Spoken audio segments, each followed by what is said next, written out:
What is going on, everybody? Today, we are going to be talking about how to start a pressure washing business. Be a complete overview of how to get your business off the ground and running so that you can get your first couple customers, build up some confidence, and get that ball rolling. So here's what we're going to be going over today: the business setup, the online presence setup, bit of an equipment breakdown, getting experience and confidence, how to price jobs, and marketing tactics. And we're going to be touching on each of these briefly. But if you want a more in-depth breakdown of each of these, consider joining our Service Scholar. It's a great community where we got a bunch of pros and new guys in there helping each other out. And it's just a great way to share experience, share knowledge, and support each other on our journeys to growing our exterior cleaning businesses. And it helps take away that factor of loneliness in entrepreneurship that I know we all face. So definitely consider checking that out. And let's get right into it. So first, you're going to have to go through all the boring stuff, setting up your LLC or your corporation, whatever it might be. Consult an accountant or a tax professional, or probably an accountant for what you want to structure your business.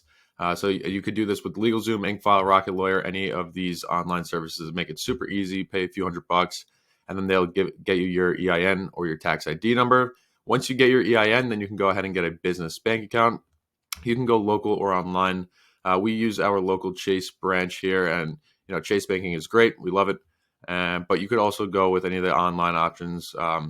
I'll link a NerdWallet article that lists out a bunch of the best online banks for new businesses. So go ahead and check that out. Next, you're going to want to get some insurance, and you're going to want to make sure it's more than just general liability insurance, because general liability is not going to cover you for everything.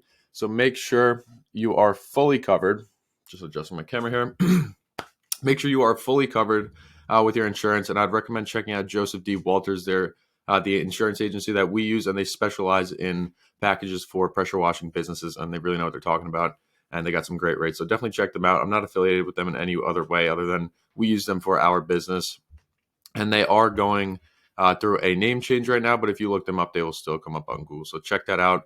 And then licensing. So most states, you don't really need any extra certifications or licenses to do pressure washing or exterior cleaning, but I know there are some states that might require it. So definitely do due diligence and make sure that you have everything necessary to get your business up and running properly. So next is going to be your backend setup. So you're going to want to set up your email accounts, and I'd recommend setting up 2 Gmails. One is going to be strictly for customers, so only talking to customers, and the other one's going to be for backend stuff like online purchases, your software signups, and all that stuff. And you're going to get a lot of emails to this email that's not going to be directly related to your customers. So you want to make sure you keep those separate so that you're not missing emails from your customers. And you can go ahead and set up your Gmail actually before you get your business and insurance and all that stuff set up so that you can direct all your insurance stuff to your backend email. Next thing, you're going to want to get a Google Voice number, or you can go with any of the other phone softwares, but Google Voice is great. It's free, and they'll give you a local phone number with a local area code. And it's just an app that you'll download on your phone. And then you'll know when you're getting a call specifically for your business. You do not want to be using your personal cell phone for business. Just like your business bank account, you want to keep everything separate from your personal life. So definitely check out Google Voice. Great resource, or great app. I love it. And that's what we use when we first started out. You're also going to want to set up a Google Drive. So this is very important. You want to set up folders for all your business, insurance, and other important documents, so that when you get your articles of incorporation and all your insurance papers, you can put them right into the Google Drive, and then it'll be on the cloud, and it'll all be organized. So that when later on, when you're going to need them for maybe tax season or whatever else it might be, you're going to have them easily accessible there. So make sure you stay organized from the beginning. This is very, very important. And next is going to be your customer relationship management software, so your CRM. We use Jobber. This is where you are going to be running your entire business off of. So you're going to be sending estimates, invoicing, scheduling jobs, and keeping track of your customers and all their information in your CRM. So this is insanely important. If you use my link, my affiliate link, you can get 2 free months free, I believe, and then 20% off your first 6 months. So definitely check that out. You're definitely going to want to set up a financial tracking software. So we use QuickBooks. I know there's other ones that are better out there that people prefer, like FreshBooks and whatnot, but do your due diligence on that. We use QuickBooks, and it works pretty well for us. So you want to make sure you're tracking all of your income and expenses and all that good stuff, so that you know what you're making, and your accountant will have a good idea of what's going on at the end of the year. So make sure you're tracking that from the beginning, and usually just the QuickBooks starter tier will be good enough. Next, This is going to be very important, setting up your online presence. So Google My Business, super, super, super important. You need to set up your online, your Google My Business listing. This is going to allow you to start ranking locally in your area once you start getting reviews, posting content, getting your website up, getting some backlinks and all that good stuff. So set up your Google My Business and make sure you fill out all the information properly, fill out all the descriptions with some nice juicy keywords. And then I also have a free video and PDF on how to do this and how to optimize your Google My Business listing. So definitely make sure you do that right from the start and get as many reviews as possible in the beginning.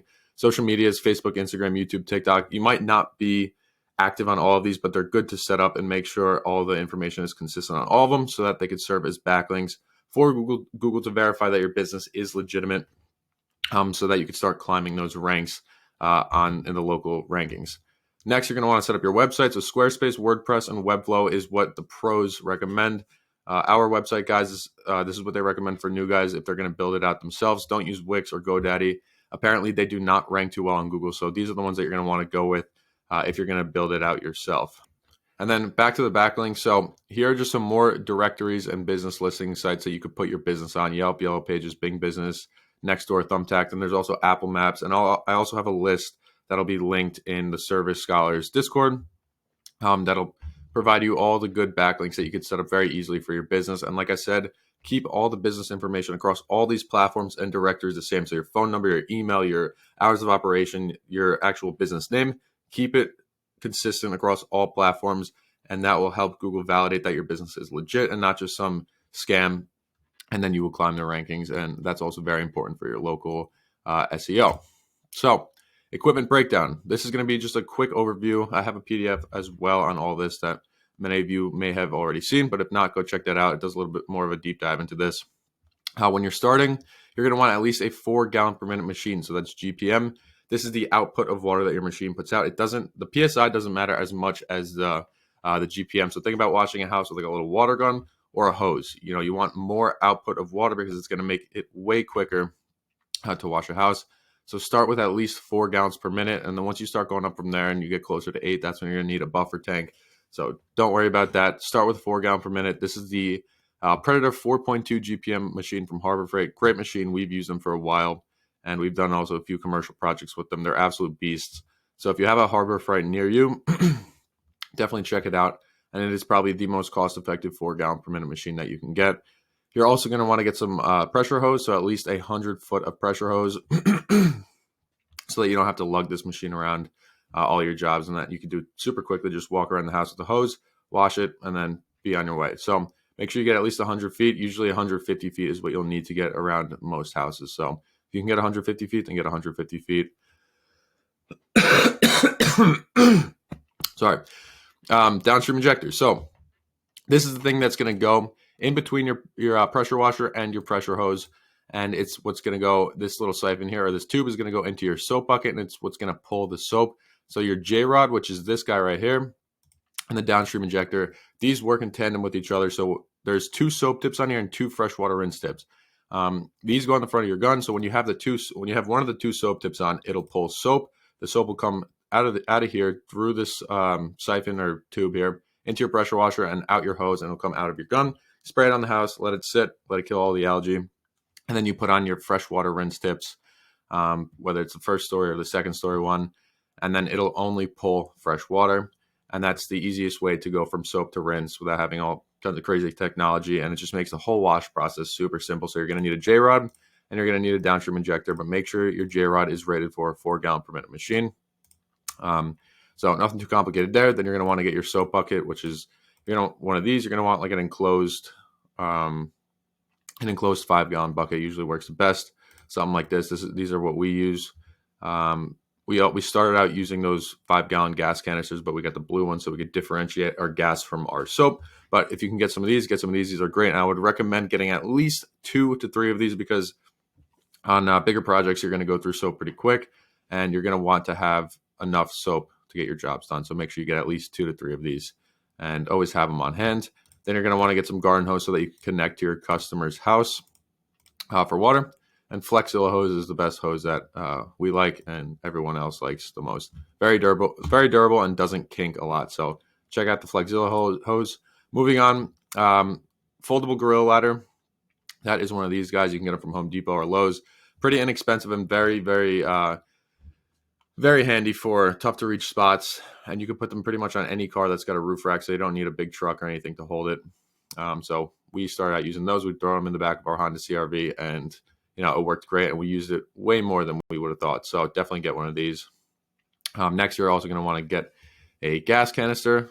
Get at least a 5-gallon extra 5 gallons of gas, because you will run out of gas on the jobs, and you don't want to have to go to the gas station every time you run out of gas, because then your job's going to take forever and you're just going to waste a ton of time and you're going to waste some money. So get an extra gas canister and make sure you always have that filled up when you go to jobs. PPE is also very important. So having some personal protective equipment, water-wicking clothes, glasses, gloves, waterproof boots, respirator, all that good stuff. Respirator is not as much needed when you're just doing house washing, and the chemical's not as harsh, but this is more so for like if you're soft washing roofs and things like that, but it's always good to have on hand. Next, sodium hypochlorite. This is the main moneymaker right here. The pool shock, it comes in pool shock in the form of pool shock when you buy it from Home Depot, Lowe's, or any Walmart, places like that. And it's going to be 10 to 12%, 10 to 12% mix, or whatever it's called, ratio in there. So get some of these. You're going to want to get a ton of those. That's what's going to go in the soap bucket with your surfactant. And this is the thickening agent, which will thicken up your soap and allow it to stick to houses and also smell better. So you definitely need some of that. It'll just be a lot more effective. And of course, you want to mitigate that smell of the chemical. So we use a lemonator. This is very, very good smelling stuff. It works really well, and it's not too expensive like some of that other Apple Wash stuff that it's crazy expensive just because it's red. So this is some good stuff here with your pool shock, and you're going to put this in your 5-gallon bucket, and then you're good to go. You're also going to want to get some extra O-rings, quick connects, and then extra tools like adjustable wrench, channel locks, socket wrench, just in case you need to make some repairs while on the job site. So now you got to get some experience. It's hard to sell jobs when you don't have experience, and it just makes everything a lot easier and more confident when you have some experience going into some of your first couple of jobs. So if you have a house, I definitely recommend practicing on your own house. Kind of get your system down, get a feel for how the machines and all the equipment work. And if you don't have a house, do some jobs for friends and family. And if you do have a house, still do jobs for friends and family for free. You could offer them for free. Even throw up a post on Facebook. Hey, I'm just starting a business. Anyone looking to get their house washed or their sidewalks clean, driveway clean, whatever it is, you want to get your name out there to your friends and family. And this is not going to be about making money in the beginning. This is going to be just about gaining experience, gaining some confidence, and also gaining content for your website, Google My Business, and all your social medias.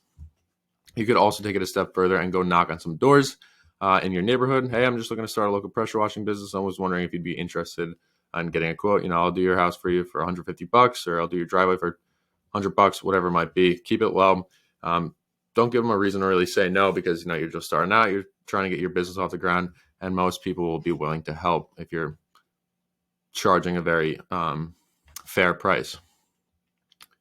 Every customer you want to leverage for a Google review and a referral. This is very important in the beginning. Like I said, it's not going to be so focused on money in the beginning. You're just trying to get some confidence. You want to build up your reviews on Google. The quicker you get 5-star reviews on Google, the quicker you're going to start ranking, and the quicker those organic calls are going to start coming in.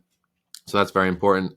And then you're also going to want to get a referral. So if you can do some jobs for people, whether it's for very low price or for free, the least they can do for you is give you a referral. So you could send them a before and after picture of their house or of their sidewalk, whatever it is that you cleaned, and then they'll be more than happy to share that. You could even incentivize them to post in a local Facebook group or something for you by giving them some money off or whatever it might be.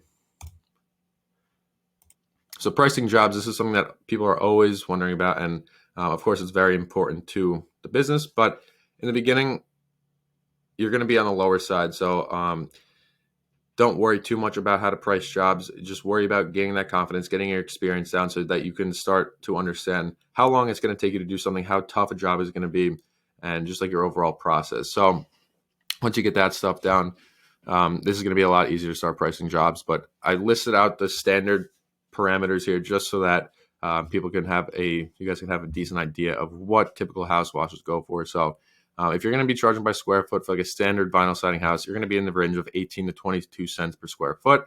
And this could also depend on other factors, like how far the job is. For us, if it's like a small job and it's going to be very simple, but it's very far away, we're going to have to tackle on an extra $50 or so, just because we're not going to drive 30 minutes to do a $250, $300 job, So that's also where your minimums will come into play as well. But these are kind of just like your standards for pricing parameters. And it's also going to depend on your business and, of course, where you are in the US or the world. So it depends on your market as well. And then these are just some rough averages for, small, medium, large houses.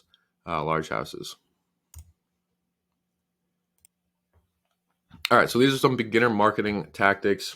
You're not going to have a lot of experience in the beginning, and you're not going to most likely not have a lot of money. So these are just some very effective ways to just get out there, and start bootstrap marketing.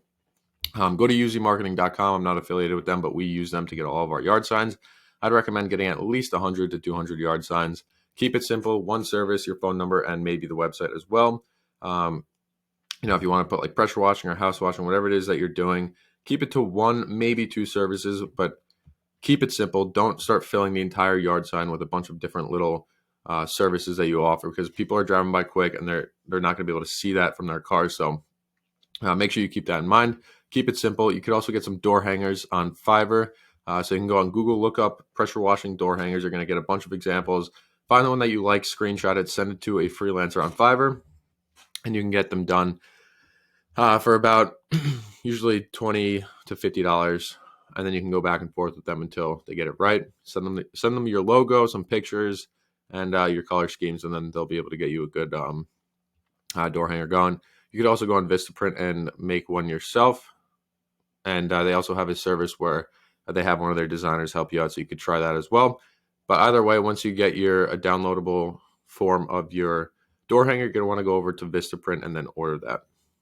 So I'd get at least 1,000 to 2,000 of these in your first order, and then set a goal for yourself. Try to put out as many as possible every day. So whether that's 100, 200, 300, put out at least 100 every day, and you should start getting some calls. Next, door hangers. Knocking doors. This is going to go hand in hand with the door hangers. So as you're putting out door hangers, you could also go out and knock some doors. And this will also be a very effective way to build up your confidence, build up your sales skills, and of course, get some initial jobs where you can start leveraging those customers to get more customers and make your first couple sales. So very important. And all this stuff, of course, is very active, and it's going to take a lot of effort up front, but that's just how it is in the beginning. You got to get that ball rolling, and you're going to have to front load a lot of that work. Sorry, my throat is super dry.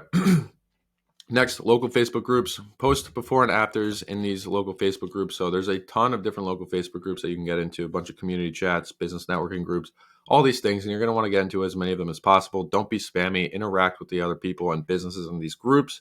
And then they also have designated days in most of these groups where you're allowed to post an advertisement for your business. So try to make it not so spammy, not just about selling people on your services, but kind of giving them some value, tips for cleaning up your home in the spring, what you should be doing in pre-winter to get your home ready for the winter, whatever. Try to provide some value and interact with other people in there, and you will get a lot of eyeballs on your business, which is very important. And of course, don't be spammy, like I said, add value and follow the guidelines of each rule of each group, or you're going to get kicked pretty quick. So make sure you're doing that. And this is a great way to get a lot of business. These Facebook groups are gold when you use them to their full extent. So you could also get into your local chamber of commerce. Pretty much every area has one of these. So that's typically going to be $200 to $400 per year. And they have meetups and all these events that you can go to and get in front of other business owners that could use your services. This is very important. And having other business connections is huge in local businesses, especially when you have a service like pressure washing that a lot of people need. Local bulletin boards. So tons of grocery stores and other shops have local bulletin boards where businesses post, and fundraisers also do this as well. So check out your local coffee shops, grocery stores, pizza shops, and see if anyone's got business cards in there, or if they got a bulletin board. Post a flyer and maybe talk to the manager if you could put some business cards in there, and maybe work out a deal where you wash your sidewalks for them once a month or something. But just another way to get in front of more people and get your name out there.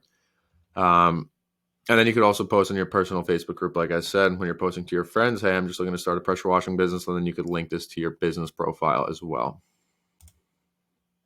So this is going to be very, very important in your initial stages of getting your business up and running. You have to leverage your customers for referrals, Google reviews, and content. Like I said in the beginning, it's not so focused on making money because you're just getting your feet wet, and you're getting you're starting to get the ball rolling. So in order to really get that snowball to get rolling down that hill, you're going to want to get some. You're going to need to incentivize your customers to get you referrals, and B, Google reviews. And then, of course, you're going to be taking pictures and videos for your website and social medias. This is just more social proof to show people that you do great work and that you know exactly what you're doing. So to get referrals, first, it all starts with providing a great experience and making sure that your customers are happy. So being a genuine person, making sure they are ecstatic with the work, making sure the house looks absolutely beautiful, or the sidewalk or the driveway, whatever it is that you're cleaning, just make sure that they are super, super happy and satisfied with the job.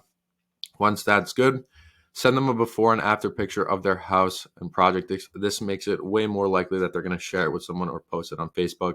And we've had people in our beginner phases, and even still now, do this for us, where we'll send them a picture, a nice before and after picture of their house, and they're so pleased with the work that they want to share it as much as possible by posting it on Facebook or posting a local mom's group chat or whatever. And these groups are absolutely gold. So make sure you do that and send them a before and after picture after every job. If it was a nice if it was a nice before and after. And then this just goes into incentivizing them to share it in a local Facebook group. So you can go off on the idea that they might just do it for you organically, but you can take it one step further, be a little bit more aggressive, and give them some money off, $25, $50 off to post it on Facebook or post it in a local group if they are in any local groups. And most of the time, they'll be pretty willing to do that. So definitely utilize a little incentivization, if that's even a word, strategy there, and get that going. Also, give them some business cards, because you never know, they might hand them out for you or they might just throw them out. But either way, you're still giving them the opportunity to get your business in front of more people. And then, with their permission, also leave a yard sign in their house or in their yard, and hit their neighbors with a door hanger as well. Just more ways to get eyeballs on your business. That's the name of the game in the beginning when you're first starting out. And Google reviews are the most important thing pretty much in the beginning. You need to build up your Google reviews quick, and the quicker you do this, the more customers you're going to get, and the faster that snowball is going to roll. So same kind of thing. Make sure they're super, super happy with the work. Send them a review link that'll go directly to your Google My Business listing. Have them write the review. It doesn't have to be on the spot. It's a little awkward if you try to get them to write you a review on the spot. But if they don't write you a review, make sure you follow up. Hey, Mrs. Smith, just wanted to make sure that review link worked for you. You're not being annoying. You're just following up and being honest to see if it worked for them. And then if they forgot about it, maybe they'll go back to it and then write you that review. And you could also follow up again if they don't do this. But usually just one follow-up will do the trick. So get reviews. Google reviews are so, so important. Do not skip this. I should make this all caps, but make sure you do that. And then, of course, take pics and videos for your website, your socials, and your Google My Business listing, and stay consistent with your posting. So now is when the ball is going to start rolling. You're going to start getting some customers. You're going to start making a little bit of money. You got that confidence. You're starting to understand your pricing a little bit, how long it takes you to do certain jobs. And now you just got to keep hammering it hard with the content, the yard signs, the door hangers, getting reviews, getting referrals, hitting those local Facebook groups, and just don't stop. One of the biggest reasons why we didn't grow quicker in the beginning and why we didn't double our first year's revenue is because we let off the gas with all these things. We were super lazy, and we didn't do all these things to the volume that they needed to be done at. So if you just do these simple things and you don't succumb to laziness, you will grow pretty quick. And I promise you will get that snowball